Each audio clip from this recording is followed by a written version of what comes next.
है एवरीवन, मैं सुनील आप सभी का अपने चैनल एसएसटी विद सुनील में वेलकम करता हूं। आज का मेरा ये पार्ट 3 है, यात्रियों के नज़रिए, लेसन 5 एनसीईआरटी क्लास 12th। और जैसा कि इस लेसन में मैंने तीन, इससे पहले दो जो है इतिहासकारों के बारे में बताया है, जो कि एक यात्री थे और साथ में इतिहासकार भी थे, और उन लोगों ने बहुत सारे यात्रा वृत्तांत भी लिखे थे अपने जहाँ जहाँ वो गए, जैसे अल-बिरूनी और इब्न बतूता के बारे में पिछली वीडियोस में मैंने आपको बताया। ये फाइनल है, पार्ट 3 है। इसके बाद ये चैप्टर खत्म हो जाएगा फ्रांसवा बर्नियर के नाम से। और आते हैं अपने मुद्दे पर और बात करते हैं। तो फ्रांसवा बर्नियर जो है, ये भी एक यात्री हैं, एक जुझारू जो है यात्री हैं। ये फ्रांस के मतलब कि फ्रांस के रहने वाले थे। इनका भी क्या नज़रिया था, हम इस पर बात करेंगे। पहले के दो जो यात्रियों के बारे में मैंने बताया, उनका अपना नज़रिया था। अब इनका क्या नज़रिया है, इस मुद्दे पर भी हम बात करेंगे। ठीक है, तो आते हैं अपने टॉपिक पर। जैसे फ्रांसवा बर्नियर से पहले भी हमारे देश में बहुत सारे यूनानी लोग आए थे, इतिहासकार, और उन्होंने बहुत सारे भारतीय साहित्यों का अपनी भाषाओं में अनुवाद भी किया था। ठीक है, जैसे जेसुइट रॉबर्टो नोबली द्वारा भारतीय ग्रंथों का यूरोपीय भाषा में अनुवाद किया गया। किस भाषा में? यूरोपीय भाषा में। ठीक है, उसके बाद लिखा है दुआर्ते बारबोसा ने दक्षिण भारत में व्यापार और समाज का विवरण लिखा है। तो इस प्रकार से बहुत सारे यात्री हमारे देश में अपने यात्रा क्रम में आए। उसके बाद फ्रांसीसी जौहरी जो बैप्टिस्ट ट्रेवेनियर ने 6 बार भारत की यात्रा की। इस बात का आपको याद रखना है, इस बात को याद रखना है। ट्रेवेनियर 6 बार इंपॉर्टेंट क्वेश्चन है, क्योंकि बाकी लोग आए हैं तो इनका नाम, जहां तक मैंने हिस्ट्री में पढ़ा है या जितने मैंने एग्जाम दिए हैं, तो लगभग इन्हीं के बारे में पूछा जाता है। 2 नाम भी वो इंपॉर्टेंट है, लेकिन इनके बारे में बहुत पूछा था, क्योंकि इन्होंने 6 वर्ष भारत में अपने बिताए थे। ठीक है, उसके बाद है भारत की व्यापारिक स्थितियों। इन्होंने भारत की व्यापारिक स्थितियों से प्रभावित ये थे। इसने भारत की तुलना ईरान और ऑटोमन साम्राज्य से की है। किसने? ट्रेवेनियर ने। आपको इस बात का ध्यान रखना है, 6 वर्ष भारत में रहे और व्यापारिक स्थितियों से प्रभावित होकर के जो यहाँ पर व्यापार होता था, उस आधार पर इन्होंने भारत की तुलना ईरान, जिसको फारस भी कहते हैं, और किससे की थी? ऑटोमन साम्राज्य से। ऑटोमन एम्पायर वही है जो कभी रोमन एम्पायर के अंतर्गत रहा करता था, के अधीन था। बाद में यहाँ पर मुस्लिम शासन स्थापित हुआ था। ठीक है, ऑटोमन एम्पायर। वर्तमान में अगर आपसे कोई पूछे तो ऑटोमन एम्पायर कहां पर था, तो वो कहेंगे आप तुर्की या टर्की देश में, जिसकी कैपिटल क्या है? अंकारा। ठीक है, आते हैं अपने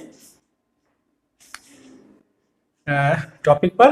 क्या है उसके बाद बता रहा है, इतालवी चिकित्सक भारत में ही बस गए। ठीक है, ये भारत में ही आकर के बस गए थे, और बहुत सारे चिकित्सक जो है, जैसे मनुची या मनुकी भी नाम उनका आता है, एक इतालवी चिकित्सक हुए थे। इनका नाम मैंने यहाँ मेंशन वो नहीं कर रखा है। उनका नाम था मनुची, कहीं कहीं मिलता है या कहीं कहीं मनुकी मिलता है। तो वो भारत में ही रह गए, यानी कि यहाँ की संस्कृति उनको इतनी रास आई, तो उन्होंने कहा कि अब मैं यहीं पर अपना बाकी का समय व्यतीत करूंगा। तो वो है मनुची या मनुकी। मैं यहाँ लिखे देता हूं मनुकी। ठीक है, तो आप लोग इसको लिख लेंगे, मनुकी कहते हैं या मनुची। ओके, मनुची। ये तो ये ना बना हुआ है, देख लीजिएगा, मनुची। ठीक है, तो इस प्रकार से ये हो गया। उसके बाद फ्रांस यूरोप महाद्वीप का देश है वर्तमान में, और इसकी राजधानी जो है क्या है? पेरिस है, फ्रांस की। फ्रांस का रहने वाला फ्रांसवा बर्नियर, जिसके बारे में हम आज बात कर रहे हैं। फ्रांसवा बर्नियर क्या? एक चिकित्सक भी था, दार्शनिक भी था और इतिहासकार भी था। तीन चीजों में महारत इसको हासिल थी, जो 1656 से 1668 तक भारत में 12 वर्ष तक रहा है। यानी कि ट्रेवेनियर का अगर देखा जाए, जो कि एक जौहरी था, ट्रेवेनियर और बर्नियर इन दोनों ने खासा समय भारत में व्यतीत किया है, एक ने 6 वर्ष तो एक ने 12 वर्ष। ठीक है, तो इनके बारे में बहुत सारे क्वेश्चन बनते हैं, तो आप लोग को ये चीज याद करना है। और सबसे ज्यादा इन्होंने जो अपना समय बिताया है वो किसके समय बिताया गया है? दारा शिकोह के चिकित्सक के रूप में इन्होंने अपना समय बिताया था। दारा शिकोह शाहजहां के बेटे, दारा शिकोह का ही वो भाई था औरंगजेब। ठीक है, शाहजहां के बेटे थे। उसके बाद है दरबार के आर्मीनियाई अमीर दानिशमंद खान के साथ भी इन्होंने समय व्यतीत किया। आर्मीनियाई ये अमीर थे, अमीर एक पद हुआ करता था मुगल एम्पायर के अंतर्गत। ठीक है, आर्मीनिया एक देश का नाम है जिसकी कैपिटल वर्तमान में देखा जाए तो येरेवान है।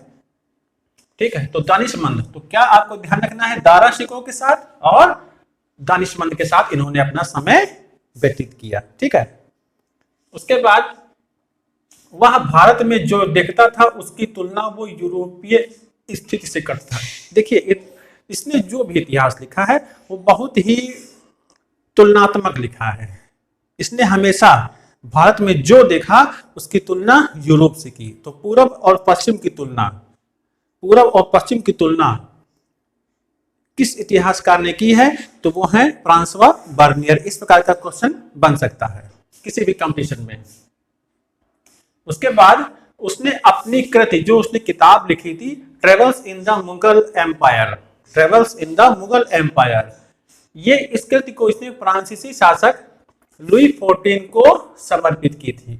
इसके कार्य 1670 से 71 में प्रकाशित हुए थे। 1670 और 71 में एक किताब के रूप में इसका यात्रा वृतांत प्रकाशित हुआ। उसके बाद है जो आपको विशेष रूप से ध्यान रखना है वो है उसका विचार नीति निर्माताओं को प्रभावित करने का था, ताकि यह सुनिश्चित किया जा सके कि वे ऐसे निर्णय लें जिन्हें वह सही मानता था। यानी कि भारत में वो जो गरीबी देख रहा था, जो भू स्वामी या भू राजस्व व्यवस्था वो देख रहा था, जिसकी वजह से देश में समस्याएं थी, तो वो चाह रहा था कि मेरे देश में भी या यूरोप में भी जो राजा हैं वो इस व्यवस्था से सीखें। अगर वो भी इस तरह की व्यवस्था को अपनाएंगे तो देश में अव्यवस्था फैलेगी, अशांति रहेगी। तो इस प्रकार से ये बताना चाह रहा है यूरोप को। बर्नियर के ग्रंथ Travels in the Mughal Empire अपने गहन प्रेक्षण, आलोचनात्मक अंतर्दृष्टि के लिए उल्लेखनीय है। अपनी किताब में इसने बहुत गहनता से, बहुत डीपली, बहुत अच्छा रिसर्च करके लिखा, तुलनात्मक और आलोचनात्मक भी, आलोचना भी की। जैसे सती प्रथा के बारे में इसने एक स्टोरी डाली हुई है इसमें कि सती प्रथा, जिसमें जब स्त्री का पति मर जाता था तो महिलाओं को भी जिंदा जला दिया जाता था। तो इसमें ऑप्शन होते थे कि जलना है कि नहीं जलना है या जबरदस्ती। ठीक है, तो उसने बड़ा एक मार्मिक वर्णन किया है अपनी इस Travels in the Mughal Empire किताब में। क्या कहता है उसमें कि एक मतलब कि लाहौर की कहानी है। वो लाहौर में एक लड़की है, उसकी उम्र 12 से 13 साल की है। वो बहुत घबराई हुई है और 3 से 4 आदमी और एक बूढ़ी औरत जो कि आगे आगे चल रही है, उस महिला को अपने बाजुओं में दबोचे हुए हैं और वो जो लड़की है 12-13 साल की, उसको जबरदस्ती लेकर के जा रहे हैं और वो बहुत तेजी से मतलब कि इतनी घबराई हुई है कि वो सही ढंग से चल भी नहीं पा रही है। वो एकदम फपक रही है, रो रही है, लेकिन तब भी वो लोग उसको लेकर के जा रहे हैं। अंत में क्या होता है कि वो उसको ले जाते हैं और जो व्यक्ति मर गया है उसकी चिता पर बैठा करके इसको, जो उसके हाथ पैर हैं वो कायदे से कस करके बांध दिए जाते हैं ताकि वो भागने न पाए, और चिता को जला दिया जाता है। उस में वो लड़की चिल्ला करके जल करके खत्म हो जाती है। तो इसके अंत में जो बर्नियर हैं वो कहते हैं कि मैं तो ये देखता ही रह गया, मैं कुछ कर न सका। ठीक है, तो इस प्रकार से इसने ये तुलना की, आलोचना की, ये कैसी संस्कृति है, ये कैसा लोगों की विचारधाराएं हैं, जो कि एक 12-13 साल की लड़की है, सोचिए, है ना। तो इस प्रकार से ये फ्रांस और यूरोप और भारत की तुलना करता था। उसके बाद वो कहता है कि उसने मुगल कालीन भारत की तुलना में यूरोप की श्रेष्ठता को रेखांकित किया। उसने कहा कि मुगल कालीन जो भारत है उससे तो अच्छा मेरा यूरोप है, श्रेष्ठ साबित किया उसने लेखन के माध्यम से। उसके बाद भूस्वामित्व का प्रश्न, इसके लेखन में आपको विशेष रूप से ध्यान रखना है, जो बर्नियर हैं ये भारत की भूस्वामित्व व्यवस्था के ऊपर लिखने वाले हैं। हर इतिहासकार का अपना नजरिया था, सबने अपने अपने विचारों को लिखा है, एक टॉपिक उठा करके उस पर बात की है, ठीक है। तो बर्नियर ने भूस्वामित्व, भारत यूरोप के बीच मूल भिन्नताओं में से एक भारत में निजी भूस्वामित्व का अभाव था। निजी भूस्वामित्व यानी कि लोगों के पास निजी जमीन, खुद की जमीन नहीं होती थी। लोग जो है लेबर, मजदूर, किसान मजदूर, श्रमिक के रूप में बड़े लोगों की, मतलब कि बड़े लोगों के खेतों में काम किया करते थे मजदूर के रूप में। तो ये कहता है कि यहाँ पर निजी भूस्वामित्व नहीं है, लोगों की खुद की संपत्ति नहीं है, इसीलिए इस देश में बहुत गरीबी है, ठीक है। लोग आश्रित हैं, कहने का मतलब। उसका निजी स्वामित्व के गुणों में दृढ़ विश्वास था। उसका मानना था कि लोगों के पास निजी संपत्ति होनी चाहिए, तभी इंसान, व्यक्ति अपना सही विकास कर सकता है और उस संपत्ति को और बढ़ाने की कोशिश कर सकता है। जैसे मान लो मेरे पास जमीन है और जिस पर मैं खेती कर रहा हूं, अगर वो मेरी निजी है तो मैं पूरी कोशिश करूंगा कि इसकी उर्वरता है, जो उसकी क्षमता है पैदावार, वो बरकरार रहे, और कोशिश करूंगा कि इसकी मृदा और उर्वर बने, ठीक है। तो वो उदासीन नहीं रहेगा, उस पर लगा रहेगा। लेकिन जब हमें ये मालूम हो जाए कि मेरा इस पर जो अधिकार है वो अस्थायी है, तो हम उस कार्य के प्रति उदासीन हो जाते हैं, ठीक है। तो सिस्टम क्या होता है, बिगड़ने लगता है। तो उसी प्रकार से किसान लोग उदासीन रहा करते थे, ठीक है। दोनों के लिए हानिकारक माना है, यानी कि राजकीय स्वामित्व को राज्य तथा उसके निवासियों दोनों के लिए उसने हानिकारक माना है, क्योंकि ये क्रांति का कारण बनता है। जैसे कि फ्रांस की क्रांति में आप लोगों ने पढ़ा होगा, सारी जमीनों पर राजा और जो पादरी वर्ग था उनका अधिकार होता था। केवल 10% भूमि पर जो है आम जनता का अधिकार था, टैक्स इन्हीं को देना पड़ता था। जिनके पास केवल 10% भूमि थी, 90% वालों को टैक्स नहीं देना होता था। तो उसका परिणाम क्या निकला, क्रांति हुई थी ना। तो वही चीज समझाने की ये कोशिश कर रहा है। हानिकारक माना, बर्नियर तर्क देता है कि भूधारक अपने बच्चों को भूमि नहीं दे सकते थे, यानी कि ट्रांसफर नहीं किया जा सकता था, इसलिए वे कृषि के प्रति उदासीन रहते थे। तो कैसे ध्यान दें, इसी के चलते कृषि का विनाश हुआ, किसानों का उत्पीड़न होता था, सभी वर्गों में पतन की दशा उत्पन्न हुई, ठीक है। जो वर्ग होते थे, समाज जो बटा हुआ था, उनमें पतन का दौर शुरू हुआ।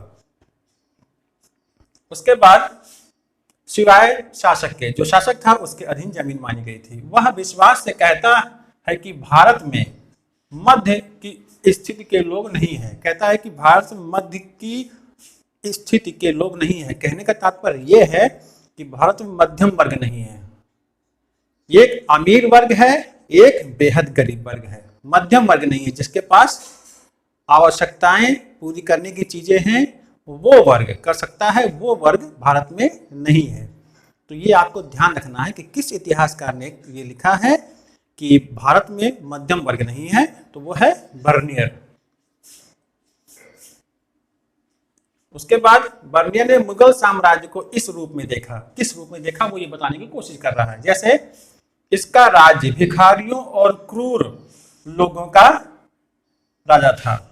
इसका राजा यानी कि जो मुगल शासक होते थे वो भिखारियों और क्रूर लोगों के शासक हुआ करते थे, जो गरीब हैं, कपड़े पहनने की तमीज नहीं है, भूखे मरते हैं, उन लोगों का ये राजा है। उसके बाद ये कहता है इसका शहर और नगर विनष्ट तथा खराब हवा से दूषित थे। खराब हवा थी यहाँ। तो ये सब क्वेश्चन बन सकता है, भिखारियों और क्रूर लोगों का राजा मुगल शासक किसने कहा, तो बताएंगे हम बर्नियर ने। उसके बाद खराब हवा किसने कहा दिल्ली की, तो क्या है बर्नियर। इसके स्रोत और जो इसके खेत हैं वो झाड़ीदार हैं, यानी कि मैंने कहा ना झाड़ीदार खेत का मतलब है लोग उदासीन थे, क्योंकि जमीन पर उनका अधिकार नहीं माना गया, ये इसका मानना था।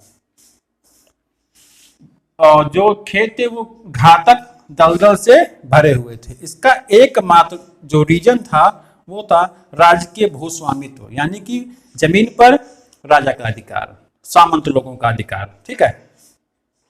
आश्चर्य, अब देखिए ये तो बर्नियर अपनी बात कह रहा है, बाद वाली बात क्या है कि आश्चर्य यह है कि एक भी सरकारी मुगल दस्तावेज में यह इंगित नहीं है कि राज्य ही भूमि का एकमात्र स्वामी था, कि राजा ही एकमात्र भूमि का स्वामी था।